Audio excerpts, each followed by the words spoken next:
오늘부터 교회력으로 대강절이 시작되었습니다. 한자로 기다릴 때, 내릴강, 절기절, 이렇게 세 개의 한자가 합쳐져서 만들어진 단어가 바로 대강절입니다. 빠르게 풀어 써보면 누군가가 또는 무엇인가가 내려올 것을 기다린다라는 절기가 이 대강절이라는 단어에 숨겨져 있습니다. 그렇다면 우리 성도님들께서는 도대체 누가 내려오는지, 그리고 우리가 누구를 기다려야 하는지에 대한 답을 이미 알고 계실 겁니다. 하나님의 아드님이신 예수 그리스도이십니다. 2000년 전 한 번 이 땅에 사람의 몸을 입고 오셨고, 그리고 십자가에서 부활하신 예수께서 40일 후 감난산에서 하늘로 올라가셨습니다. 예수의 승천을 제자들이 넋이 나간 표정으로 바라보고 있을 때 천사들은 이렇게 말을 하였죠. 너희를 떠나서 하늘로 올라가신 이 예수는 하늘로 올라가시는 것을 너희가 본 그대로 오실 것이다. 그리고 주 1세기 후반에 신앙 때문에 로마로부터 박해를 받아서 반모섬으로 유배당했던 요한도 비슷한 고백을 하였습니다. 볼지어다 그가 구름을 타고 오시리라. 구름은 하나의 상징으로 여러분 해석해야 될 겁니다.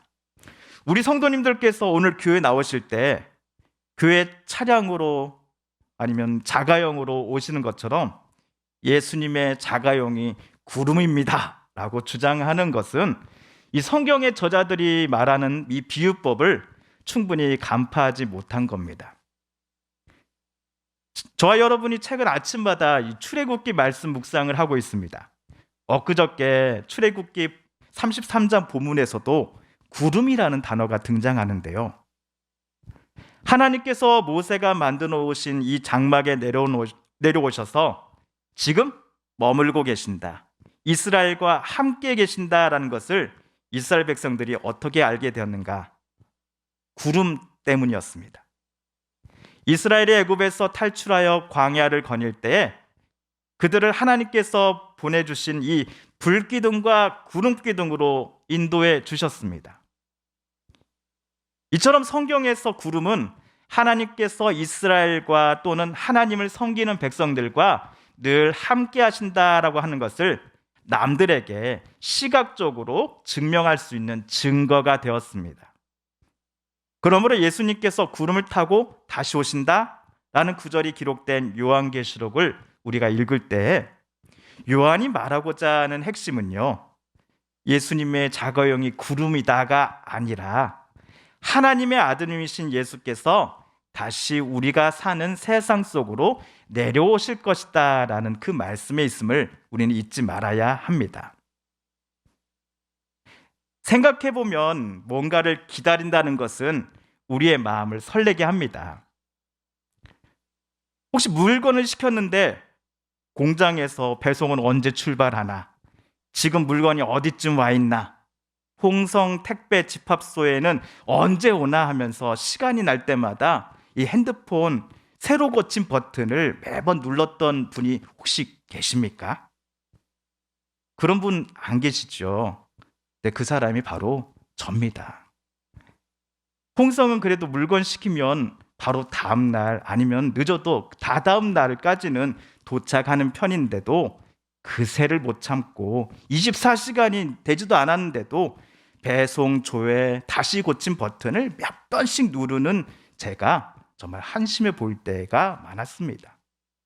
로땡 기사님은 오전 11시 40분쯤에, 시땡 택배 기사님은 오후 3시경에 오시니 택배가 오는 날이 되었다 하면 집 앞에 미리 나가 택배 기사님을 영접하는 겁니다. 실은 택배 기사님이 전해줄 물건을 제때 인계받지 못하면 중간에 배달 사고가 생기지 않을까 하는 쓸데없는 염려 때문에 교회 마당에 나가 택배 기사님을 기다리고 영접하고 있는 것이지요. 물건도 이러한데 우리가 기다리는 것이 사람이라면 저와 여러분의 마음은 어떨까요? 그 기다리는 사람이 내가 좋아하는 사람, 내 사랑하는 가족들이라면 더더욱 기쁘고 즐거울 것입니다. 타지에서 부모님 계시는 집으로 방금 출발했다고 전화를 준 자녀들의 찻소리를 전화가 끊자마자 계속 기다리는 우리의 부모님들. 서울에 일을 보러 나갔다가 다시 집으로 내려오는 가족을 기차역이나 버스터미널에 나가 마중을 나가는 우리들. 도착 시간에 맞춰서 기다리는 이가 나왔을 때 우리도 모르게 그러면 안 되는데 무뚝뚝하게 왔어? 빨리 가자 라고 말을 툭 내뱉을 때가 있죠. 그러나 다들 느끼셨을 겁니다. 나 혼자서 홍성역 광장에 서 있다가 이곳을 떠날 때는 나 혼자가 아니라 둘, 셋, 넷이 함께 하게 되었다는 사실 때문에 얼마나 우리의 마음이 편안하고 따뜻하게 되었는지를 말이지요. 물론 받고 싶지 않은 것들도 있습니다. 전기, 수도 요금이 다음 달부터 오른다는 고지서라든지 어려운 법 용어들이 깨알처럼 써있는 공문서 등은 받고 싶지 않습니다. 청년의 경우 내일 모레 군대 가야 된다고 하는 입영 통지서도 받고 싶지 않습니다. 그래서 우리는 그것들을 기다리지 않습니다. 이처럼 우리가 어떤 사람 또는 어떤 것을 기다리는가에 따라 저와 여러분의 마음이 설레기도 하고 때로는 마음이 괴롭기도 합니다. 우리 맨 뒤에 앉아 계시는 우리 공간남 권사님은 제일 기다리는 게 뭐냐고 여쭤봤더니 여러분 뭐라고 말씀하셨는지 아세요? 오늘 이 시간이래요. 예. 우리 성도님들과 함께 예배드리고 찬양할 수 있는 이 시간이 제일 기다려지신대요. 그렇다면 성경에서 여러 번 다시 오신다고 말씀하시며 하나님 우편에 앉아 계시는 그 하나님의 아드님이신 예수 그리스도를 생각할 때에 저와 여러분의 마음은 어떤 마음이신가요? 예수님이 다시 오신다라고 하는 그 약속을 들을 때마다 반갑고 설레는 마음? 아니면 그저 그런 마음? 그것도 아니면 앞으로도 쭉 오시지 않았으면 하는 마음. 오늘 우리가 읽은 성경 데살로니가 전서를 쓴 사람은 사도 바울입니다. 전서라고 했으니 후소도 당연히 있겠지요. 바울이 선교 여행을 하는 동안 데살로니가 오늘날의 그리스 지역에 교회를 세우고 나중에 그 교회에 바울이 편지를 보냈습니다. 먼저 보낸 편지 중 첫 번째 편지가 바로 데살로니가 전서입니다. 그런데 오늘 바울이 쓴 편지에 예수님의 강림이 다시 오심이 언급되고 있습니다. 오늘 말씀 13절을 저 여러분이 세 번역으로 다시 한번 읽어볼까요? 앞에 화면이 있습니다. 같이 읽겠습니다. 시작. 그래서 주님께서 여러분의 마음을 굳세게 하셔서 주 예수께서 자기의 모든 성도들과 함께 오실 때에 하나님 우리 아버지 앞에서 거룩함에 흠 잡힐 때가 없게 해 주시기를 빕니다. 아멘. 데살로니가 교회는 여러분 성경책 맨 뒤에 지도를 찾아보시면 아시겠지만 오늘날의 그리스 로마 중심부에 세워진 교회입니다. 데살로니가는 수많은 종교의 여러 종파들을 진짜 만날 수 있는 장소였습니다. 도시였습니다. 로마의 만신전 또 황제 숭배를 위한 장소들로부터 시작하여서 동양의 신들에 이르기까지 바울 당시의 데살로니가 사람들은 진짜 수많은 것들을 우리 하나님이다라고 섬기고 있었던 중이었습니다. 데살로니가 교회 교인들도 바울로부터 복음을 듣기 전에 이들 우상과 이방 신들의 문화에 깊숙이 관여했던 사람들도 있었습니다. 그러나 이들에게 바울이 전한 복음의 씨앗이 심겨지고 비록 소수이지만 데살로니가에 그리스도인들이 모여 교회를 세웠으니 그것이 바로 데살로니가 교회였던 겁니다. 자, 세계 어느 곳과 마찬가지로 이곳 데살로니가에도 바울의 동포인 유대인들이 미리 터를 잡고 있었습니다. 자, 그러면 이들 유대인들이 바울에게 도움을 주었을까요? 아니면 반대로 박해를 했을까요? 이들 유대인들은요, 바울이 가는 곳마다 바울을 따라다니며 박해를 했습니다. 예수를 그리스도로 고백하며 증거하는 바울을 제일 많이 반대하고 핍박했던 사람들이 유대인들이었습니다.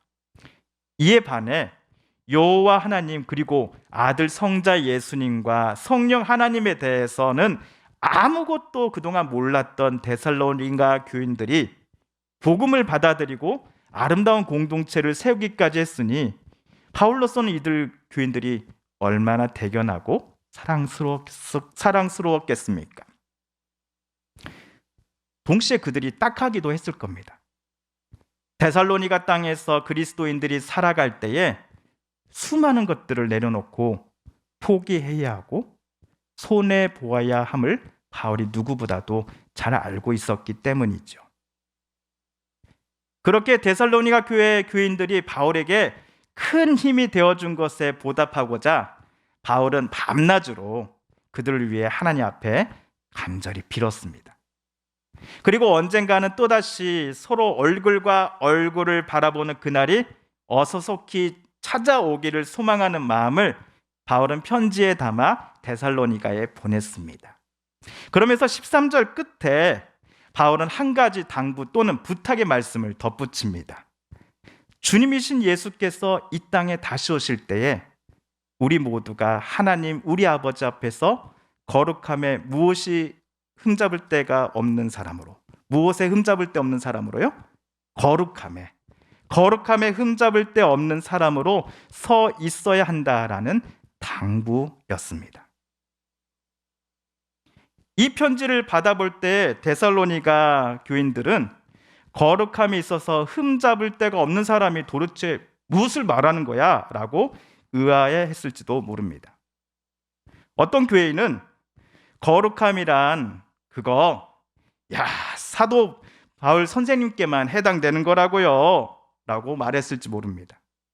어떤 교회인은 우리와는 좀 특별한 옷을 입고 다니고 목소리는 중저음의 베이스톤에 성경에 대해서는 박학다식에서 툭 치면은 말씀이 줄줄줄줄 나올 수 있는 바울 선생과 같은 분이나 거룩함을 논하는 것이지, 우리같이 진짜 노동 현장에서 하루 먹고 하루 살게도 바쁜 우리 힘들어하는 초신자들이 무슨 거룩함을 말한단 말입니까? 라고 이야기한 것이죠. 여러분, 성경에서는 거룩함이란 단어는 구별되다라는 의미로 쓰일 때가 많습니다. 즉, 성도의 거룩함이란 세상과 구별된다라는 의미입니다.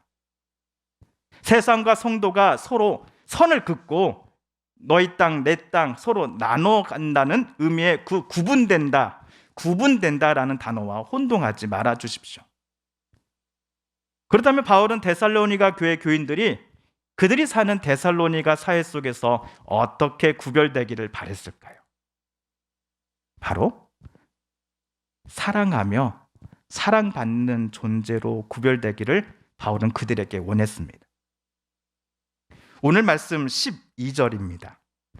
또 우리가 여러분을 사랑하는 것과 같이 주님께서 여러분끼리 서로 나누는 사랑과 모든 사람에게 베푸는 여러분의 사랑을 풍성하게 하고 넘치게 해주시기를 빕니다.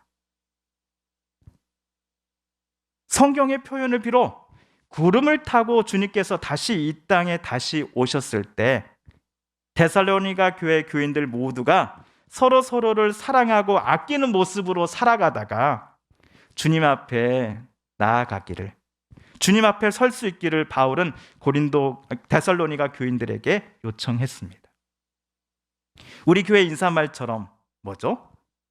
사랑합니다, 감사합니다, 축복합니다 라고 하는 이 모습이 바울이 말하는 바 하나님 앞에서도 거룩함에 있어서 흠 잡을 데 없는 삶이었던 것입니다. 우리는 내 가족을 진심으로 사랑합니다. 내 가까운 이웃들 그리고 가족보다도 더 많이 만나고 교제하는 듯한 우리 성도들을 또한 진심으로 사랑합니다. 그런데 여기에 바울은 사랑의 대상을 덧붙입니다. 모든 사람에도 무엇을 베풀라라고요? 사랑을 베풀라. 데살로니가 교회 교인들을 미워하고 싫어했던 사람들, 예수를 그리스도로 고백한다고 하여 핍박하며 미워했던 사람들마저도 사랑하기를 바울은 요청합니다.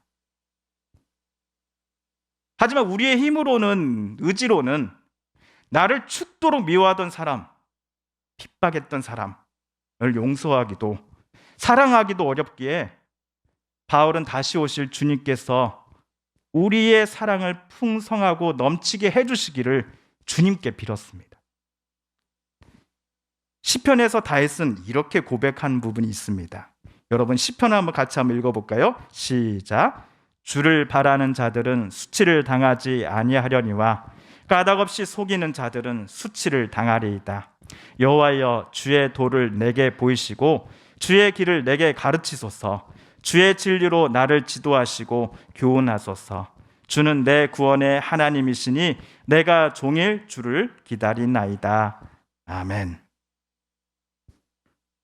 사랑하는 성도 여러분, 나를 사랑해 주는 사람들만 내가 사랑함이 아니라 나를 심지어 미워하는 이마저도 사랑하고자 함이 거룩함의 완성이요 또한 다시 오신다고 약속하신 예수님께서 그 강림의 날에 저와 여러분에게 보기를 원하시는 삶의 열매라고 성경은 우리에게 가르쳐 주고 있습니다.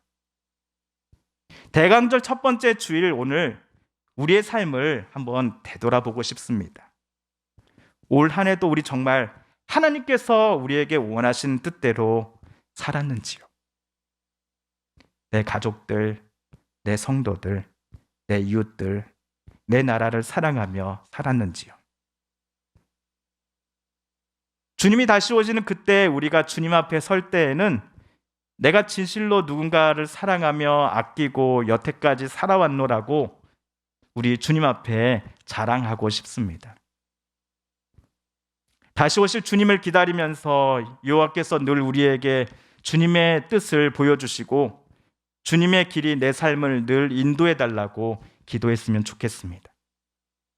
또한 주님이 주신 용기와 힘으로써 나를 까닭없이 미워하고 오해하며 싫어하는 사람을 나 또한 미워하지 않고 대신 품고 기도하되 하나님께서 우리의 관계 속에 가장 선한 길을 보여주시어 이 어려움 속에 하나님의 빛을 보여주시기를, 주의 선한 뜻으로 그것들을 풀어가 주시기를 위해 간절히 기도드리십시다. 재림하실 주님을 소망하며 기다리는 오늘 대림절 첫 번째 주일, 이 땅에 2000년 전 오셨던 그 주님의 크신 은혜와 사랑을 기억하고 다시 오신다 약속하신 주님을 소망하며, 주님, 우리의 삶 가운데 오소서. 답답하고 나약하고 넘어져가는 우리들의 삶 가운데 주여 어서 오소서, 그리하여 치료하여 주소서라고 간구하시는 오늘 대림절 첫 번째 주일 우리의 기도가 되기를 간절히 소망합니다. 아멘. 함께 기도합니다. TV CM, 라디오 CM, 선거 홍보 영상, 기업 홍보 및 기록 영화를 전문으로 기획, 촬영하여 제작하는 산여울 기획은 1등 제품을 2등 가격으로 공급합니다. 산여울 기획.